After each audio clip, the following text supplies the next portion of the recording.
Welcome to James Bong TV. Good morning po mga kaibigan. Welcome back to our YouTube channel, James Bong TV.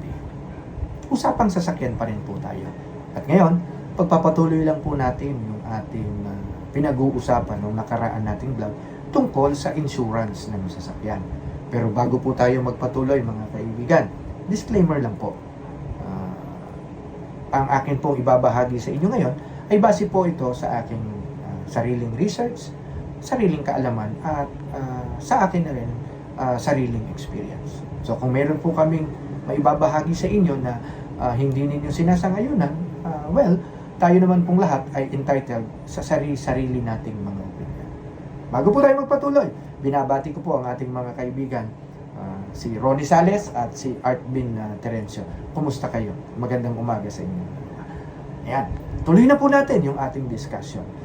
Ano po ba yung mga klase at ilan po bang klase ang insurance ng mga sasakyan? So dito po sa atin, sa Pilipinas, ay meron tayong dalawang uri ng insurance ng sasakyan. Una po, yung tinatawag na CTPL o yung Compulsory Third Party Liability, at ikalawa, yung Comprehensive Insurance. So para malaman natin ano po ba ang kanilang pagkakaiba, ay alamin din po natin o i-discuss natin saan po ba ito ginagamit. Unahin po natin yung tinatawag na CTPL. Ano po ba yung tinatawag na CTPL? From the word itself, Compulsory Third Party Liability, requirement po ito. Saan po ito required? Required po ito kapag tayo ay magre-rehistro o magre-renew ng rehistro ng ating mga sasakyan sa LTO. Ay ano po ang kino-cover ng ating CTPL? Yan, kumuha po tayo ng isang halimbawa, ng isang policy ng CTPL. Mapapansin po ninyo sa bandang taas, kikita ninyo, nandyan yung kumpletong detalye ng may-ari ng sasakyang naka-insure ng CTPL. Tinakpan lang po natin dahil sa data privacy law. At makikita rin po ninyo dyan yung kumpletong detalye ng sasakyan na naka-insure. At sa bandang baba po, makikita ninyo nakalagay Section 3, Third Party Liability. Sino po ba yung tinutukoy na third party? Ang third party po, mga kaibigan, yan yung tao na madidisgrasya o mababangga natin kapag na-aksidente tayo, halimbawa, gamit yung ating sasakyan na mayroong CTPL na insurance. So ano po ang kino-cover ng third party liability? Yan po, kung sakali na ma-ospital yung ating nabangga o yung na-aksidenteng tao, siya po ang sasagot ng gastusin. At kung sakali naman po na hindi papalarin at babawian ng buhay yung ating na-aksidente, yan din po ang sasagot, yung third party liability. Hanggang magkano po ang sasagutin ng ating CTPL? Kung mapapansin po ninyo, binilugan po natin sa bandang kabila ng ating kinuhang sample na policy. Nakalagay po, limit of liability, 100,000 pesos. So paano po? Halimbawa, kung ang cost po nung hospitalization ng ating nabangga ay less than 100. So kung magkano lang po yung nagasto sa hospital, yun lang po ang ating makiklaim sa ating CTPL. Yan. Ano pa po ang dapat natin o mahalaga nating mapansin dito sa ating CTPL? Yun pong premium nito, yung cost nito o yung halaga ng CTPL. Mapapansin din po ninyo, bahaging ito ng ating sample, nakalagay premium paid 560. So napakamura lang po nito. Kasi ito po ay requirement o minimum requirement lang naman para marehistro natin yung ating sasakyan o ma-renew ang rehistro ng sasakyan sa LTO. At ang kino-cover lang nga po ay yung third party o yung ating mababanggang tao. Yan. Sana po maliwanag sa atin yan. Ano naman ang kaibahan ng comprehensive insurance? So discuss naman po natin. Ano po ba yung comprehensive insurance? Ayan. Hindi po ito required. Ayan. Hindi ito required para marehistro natin ang ating sasakyan sa LTO o ma-renew yung ating rehistro ng sasakyan sa LTO. So, ibig sabihin, option lang po. Pwedeng kumuha, pwedeng hindi. Ang mga required lang pong kumuha ng comprehensive insurance ay yung mga sasakyan na naka-loan pa sa bangko o sa anumang financing institution. Maliban doon, optional lang po ito. Ayan. Ay ano po ang kino-cover ng comprehensive insurance? Kumuha rin po tayo ng halimbawa. Tingnan po ninyo, makikita ninyo doon sa taas na bahagi din ng ating screen. Kumuha po tayo ng sample na policy ng isang insurance o comprehensive insurance. This time po, yung sample natin ay Mitsubishi Adventure, yung sample vehicle natin. Ang didiscuss lang naman po natin ay kung ano yung kino-cover ng ating comprehensive insurance. Kung mapapansin po ninyo, binilugan din po natin. Ano po? Sa section 3, nakalagay own damage. From the word itself, own damage o yung sariling damage dun sa sarili nating sasakyan. So, kaiba po ito nung CTPL. Ito, co-cover na yung gastos dun sa repair o sira ng ating sasakyan na na-aksidente na mayroong comprehensive insurance. Ano pong halimbawa? For example, ako po, yung sasakyan ko may comprehensive insurance. Nagdadrive ako, meron ako iniwasan, sa pag-iwas ko, nabangga ko naman yung isang establishment, tindahan kaya o kaya pader ng isang bahay. Ayan. So, yun pong magiging sira ng aking sasakyan at yung magiging cost ng repair ng aking sasakyan para maibalik sa dati, sasagutin po ng aking comprehensive insurance through the own damage na coverage. Ayan. Eh hanggang magkano po ang sasagutin? Yan, kung makikita po ninyo sa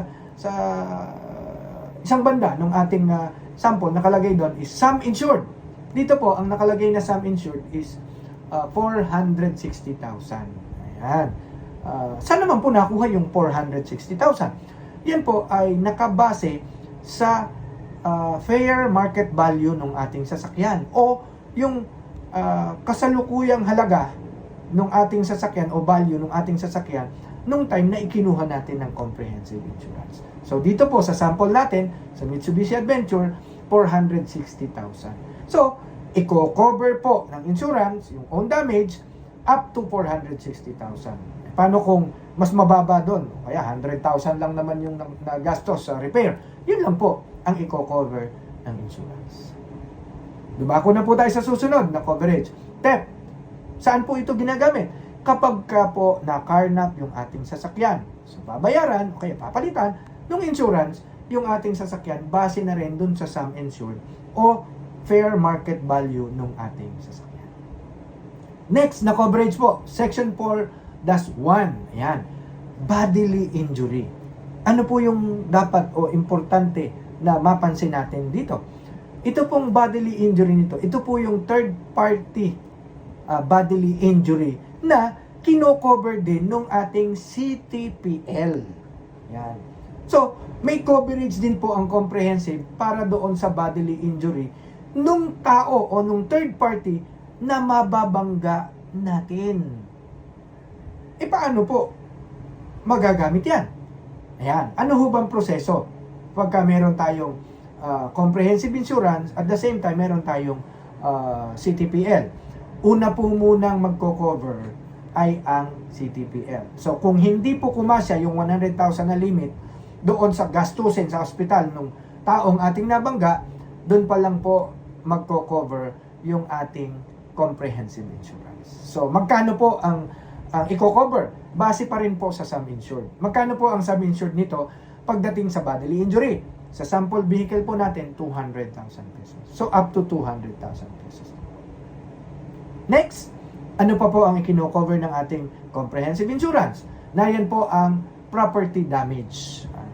Ito po, sa third party property damage pa rin po. Gaya nung sample natin kanina, nabangga ko yung tindahan o isang establishment or pader o kaya ay yung wall ng isang establishment, yung pong cost ng repair ng establishment na aking na-damage o nabangga, ang sasagot po nun ay ang comprehensive insurance base po doon sa property damage o yung third party property damage coverage natin. Magkano po ang coverage nito? base rin po sa sum insured, which is, dito po sa sample natin, is 200,000 pesos din po. Yan. Sumunod naman po, ano yung susunod na benefits? Ito o coverage. Ang susunod na coverage po na ating i-discuss, ito po ay optional. So, pwedeng wala, pwedeng tanggalin, pwede namang isama sa ating comprehensive insurance. Ano po ito? Yung tinatawag na acts of nature. O sa ibang katawagan, acts of God. Pero hindi na po ngayon ginagamit yan, kundi yun ang acts of nature. Ano po ba yung tinatawag na acts of nature? Ano po bang kino-cover dito? Ang kino-cover po ay yung nature ng claim is brought about by yung calamity o yung acts of nature. Ano po halimbawa? Typhoon, baha, earthquake, at yung mga katulad nito na calamities. So kapag yung comprehensive natin walang acts of nature, so hindi po tayo makaka-claim kapag yun ang ating dahilan o cause nung damage nung ating sasakyan. Yan. Next, ano po yung sunod na coverage? Isa pa po sa coverage ng ating comprehensive insurance ay ang auto personal accident. Makikita po ninyo, mapapansin ninyo doon sa ating kinuhang sample, nakalagay po rito, driver and riders o yung passengers at 50,000 pesos each. So, sino po ang kino-cover? Yung sakay nung sasakyan na naka-insure na na-aksidente. Kasama po ang driver. Bakit po nakalagay dito? Yung sum insured niya ay 350,000. Kasi nga po, ang basihan po nito ay yung sample nating sasakyan, which is Mitsubishi Adventure, na ang maximum capacity ng sasakyang ito ay 7. Kaya po, 50,000 times 7 hanggang 7. Yan. Kung lumagpas pa po doon, hanggang 7 lang po yung sasagutin at 50,000 pesos. Paano naman kung 3 lang ang sakay nung panahon na na-aksidente? 3 lang po na tig 50,000 ang i-cover ng ating insurance. Ayan. Sana po naging malinaw sa inyo yung ating diniscuss ngayon. Basta ang tatandaan lang po natin, ang pagkakaiba ng dalawang ito, yun pong ating CTPL ay minimum requirement po siya sa pagre-renew ng rehistro ng ating sasakyan. At ang kangi pong kino-cover nito ay yung third party o yung tao na maa-aksidente natin kapag tayo ay nagkaroon ng aksidente. At yung comprehensive po, marami po siyang kino-cover, including yung ating sarili mismong sasakyan at yung mga sakay ng ating mga sasakyan. So, sana po ay nakatulong sa inyo yung ating discussion ngayon. At kung meron po kayong comments o kaya mga tanong tungkol sa diniscuss natin ngayon, just comment down below para po sa kaalaman na rin o informasyon na rin ng ating mga taga-subaybay. At kung meron po kayong tanong, pipilitin po nating masagot sa abot ng ating makakaya. So, sana po ay naging maliwanag sa inyo yung ating diniscuss ngayon. At hanggang sa muli po, magkita-kita tayo sa susunod nating vlog, sa susunod nating topic. Magandang araw po sa inyong lahat.